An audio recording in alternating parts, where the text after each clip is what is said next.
Stealing grandmother's cookies. This happened one summer. I was on vacation at my grandparents' farm. It was a rainy day, so grandmother suggested that after lunch, we should bake cookies while my grandfather was in the barn feeding the animals. It was all great fun mixing up all the stuff that had to go into the cookie dough. While the cookies were baking in the oven, my grandmother told me to go and play with some of my toys. However, I was so fascinated with the baking process that I kept going back into the kitchen to look at the cookies through the oven door. My grandmother was not pleased. She lectured me for being in the kitchen without permission, and she sent me to watch TV in the living room with a sharp smack to my bottom. While watching TV, through the kitchen door I could see my grandmother take the cookies out of the oven. I was very excited that there would soon be freshly baked cookies to eat.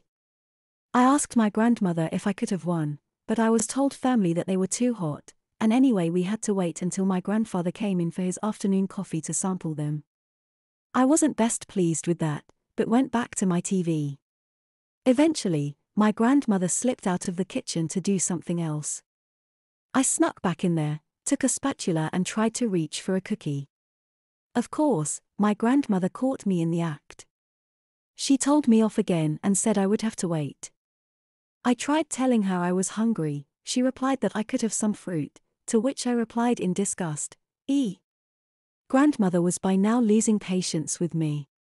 She told me not to be rude, and I was put to sit in timeout in the living room, again accompanied by another sharp smack to my bottom. Grandmother told me that if she caught me near the cookies one more time, I would get a proper spanking. I'm sorry to say that during that timeout, I was not thinking about my behavior. I was only thinking about the cookies.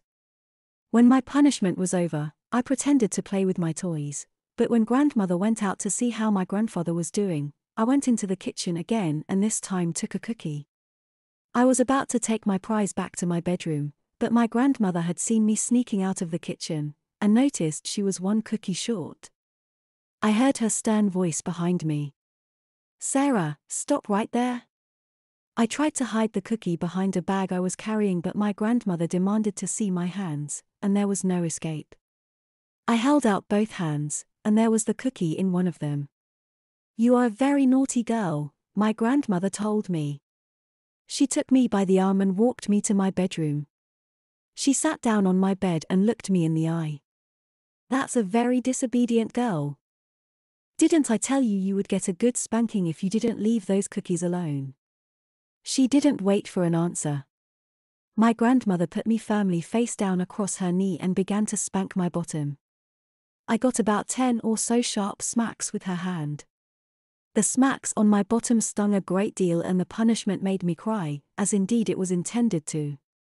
Eventually, it was over. I was stood back on my feet and got a hug as I cried into my grandmother. She told me she still loved me, and that I could come out of my room when I had stopped crying and was ready to say sorry and behave myself. I finally emerged about 15 minutes later and said sorry like a good girl to both my grandmother and grandfather. They were both drinking coffee and eating a cookie, but because I was still being punished, I wasn't given one. However, after dinner my grandmother relented and I finally got to taste the cookies which had cost me such a well-smacked bottom.